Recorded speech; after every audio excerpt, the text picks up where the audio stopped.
Hello, everybody. So I was able to attend an early screening of Mortal Kombat. This is the new reboot of the movie franchise of the video game franchise Mortal Kombat.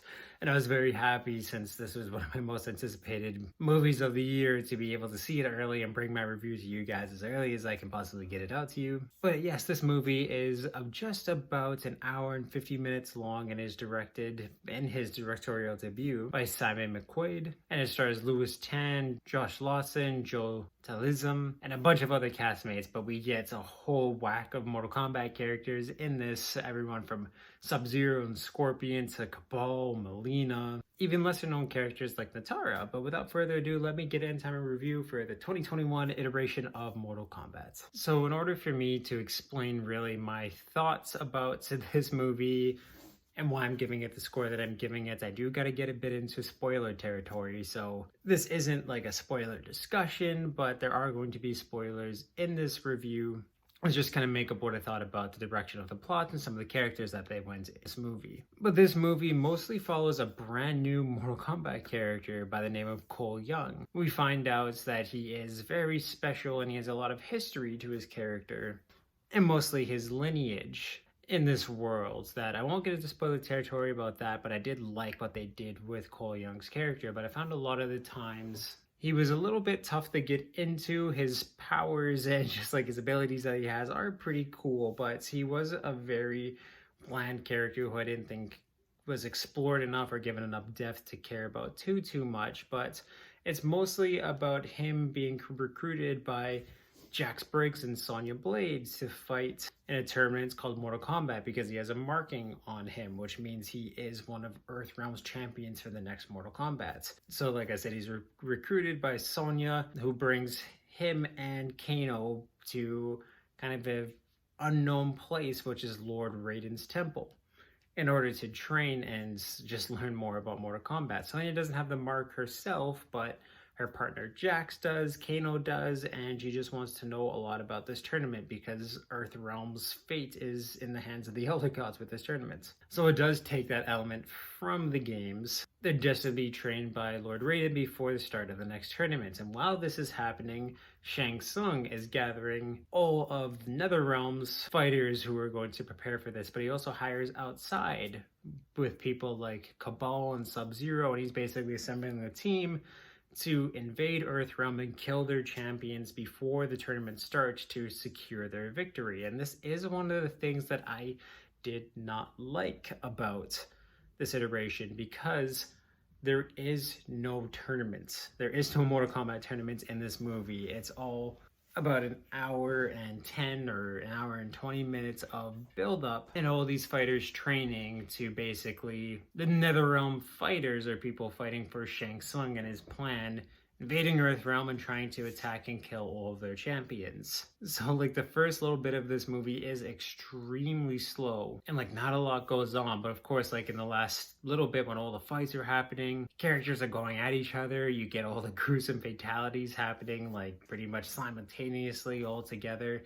This movie, that's when it's at its best. It's amazing when it's into the combat. Everything is shot and directed really well. The fight choreography is amazing.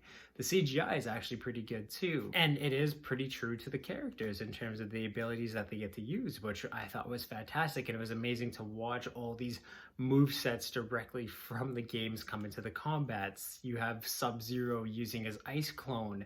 Liu Kang gets to do his bicycle kick. Sonya Blade has her energy projectiles that she gets to shoot. Kano has his laser eye.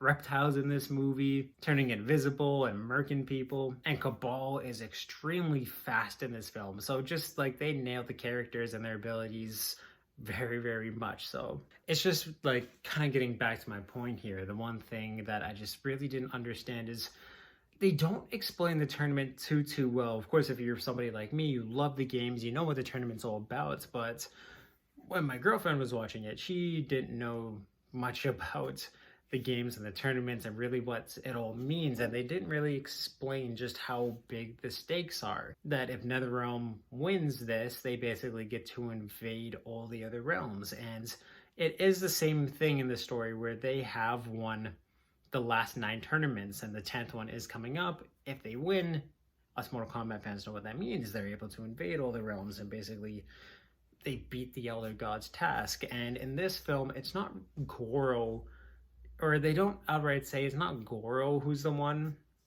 the last 9 tournaments. It's mostly Sub-Zero, who's been working for like hundreds of years, winning all of these tournaments for them, and he is the big bad in this film. There's things that like I kind of liked about that, but mostly didn't enjoy about it, unfortunately. And I mean, that's not just coming from me, who Sub-Zero is my favorite Mortal Kombat character. It wasn't quite true to his motives, and I just didn't find it made sense that if they've won 9 tournaments and none of these fighters were on the level of Sub-Zero on anything, like their actions just made our heroes all the more powerful, where they would have absolutely whooped them in terms of Mortal Kombat if they actually just let the tournament happen. But instead, with almost nothing really to lose, they go in and invade Earthrealm and trying to kill these characters, but end up just making matters worse for themselves, where it's just a risk that didn't make sense to me. It felt out of character for Shang Tsung to want to go and do this at this point in the tournaments. I feel like this movie would have been so much better if we had the actual tournaments.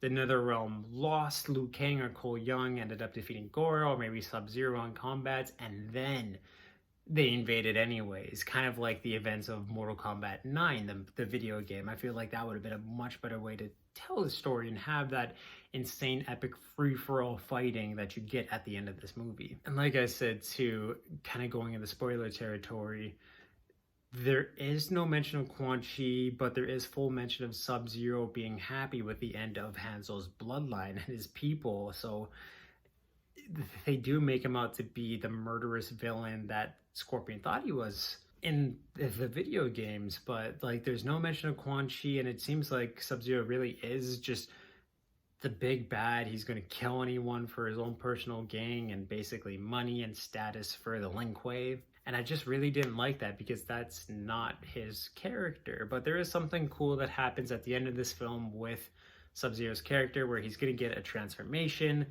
That might have spoiled it for some of the Mortal Kombat film fans out there, but I'm pretty sure you know what I'm going to mean. Gore in this film, too, is severely underpowered, and it was a bit of a disappointment to kind of just see that, because he's supposed to be like the one who won the last 9 tournaments, but he was kind of a bit of a pushover in this movie, which unfortunately was a little sad for me. And then Lord Raiden is...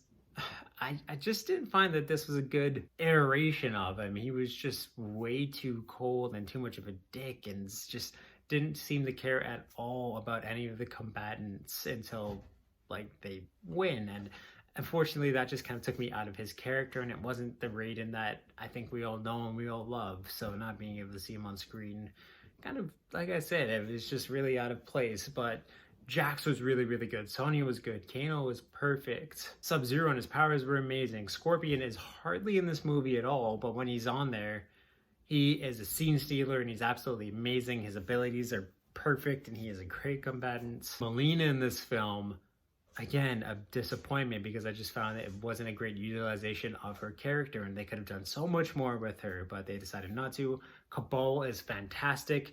Absolutely perfect. I can't say anything bad about Cabal's character, who's really, really good.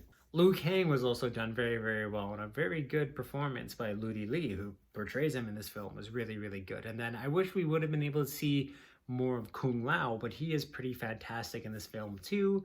Shang Tsung has his moments, but again, just not enough time to really, with all of these characters, really be able to flush them out and make non-Mortal Kombat fans get excited about their on-screen presence and what they can do. And it was the same thing too with Kung Lao, where there's one point in the film where he doesn't really get a true fight, and it just, it was really disappointing for me to just basically see this fight unfold out the way that it did, if you even want to call it a fight, since it was just, again, so many of these characters, just, it was amazing to see them on screen as a fan, but knowing that a lot of people might not know these characters, and just knowing that there was so much more to them, I wish that they would have given this a bit of an extra runtime to truly show what these characters are all about, what they can do. And it just felt really small for a Mortal Kombat film, and a lot of that has to do with the budget that this film was given, where set pieces should have, and I think could have been done a little better and a bit more of a grander scale. Again, maybe they didn't have the budget for it, but having the full tournaments would have benefited this movie so much more, and I think gotten people way more excited about it and all the combatants and the fatalities and everything like that. And two, a lot of the fights in this film are really quick. Where some of the longest can be like 3 minutes long to some lasting maybe 10-15 seconds, but in the fights, like I said, they're all very impressive visually and stunt coordination wise. They're all really, really good, but sometimes they just end pretty flat, pretty bland. And then there's one thing in this movie too, where of course all the human combatants have there's certain abilities that they can do where Sonya Blade's able to shoot plasma projections, Liu Kang is able to basically shoot firebolts and summon fire dragons, Kung Lao can teleport with his hats and little things like that. But the way they did it in this movie was just kind of like you have to be special in the moments to unlock these powers. And of course they all come at just very convenient and generic times during the movie, which again just kind of took me out of it because that's not what makes these powers and these characters special. It's just it was told in a very generic and like I said just kind of cheesy way where it's so much cooler in the games, the reasons why they have their powers and how they're able to summon them and use them in their combats. So I wish that would have been done a lot better. But regardless, with the budget that they had, they were able to make a very entertaining martial arts film for the latter half of the movie. There was just a lot of build up that wasn't really explaining the tournaments, the world, the characters, so it was a little tough and boring to get through for the first little bit. But when the combat starts, it is very entertaining. The fatalities are very gruesome, even though I feel like a lot of fans might be upset that there isn't as many fatalities as we thought there was going to be. But the fatalities that we get are pretty awesome, pretty gruesome, and they showcase our characters' powers pretty awesomely in terms of just how brutal this world is. And they did create a film and a world that I am excited to see more of in terms of sequels because I feel like with a bigger budget, some more characters, and just more runtime to really flesh out these characters and what this world is about, and even hopefully having a Mortal Kombat tournament would benefit this movie so much. And that's what I really want to see. And I feel like they can do that so well in terms of some of the storytelling elements that were good in this film, and especially to just the fantastic fights and direction that this movie did have.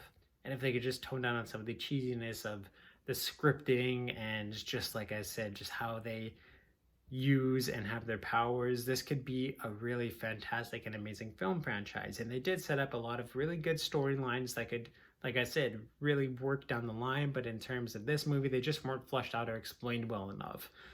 In further films, they could be. So I really hope that they do get the chance to make more of these films. And with all this taken together, that is why I'm going to give Mortal Kombat a 6.5 out of 10. So if you see in this movie, please let me know your favorite part of it, your favorite fatality. Just watch everything that you liked about it in the comments down below. You can check out all of my other movie reviews and everything else that I do on this channel through my playlists down below.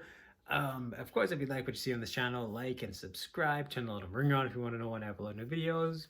In terms of video games, everything that I do with that you can basically find off of my Twitch, which is in the description, and you can also join the Media Mountain, which is my Discord where we talk about movies, comics, video games, TV, basically everything that is awesome in this world and everything that we all love. So you can join that community, just help make it awesome. But yes, if you're a fan of Mortal Kombat or you want to learn more about it, you can definitely check out this movie. Like I said, it's about an hour and 50 minutes long. It's on HBO Max for everyone outside of Canada, but for us, you're gonna have to find it on any pay-per-view subscription or on Crave. But yes, just awesome, guys.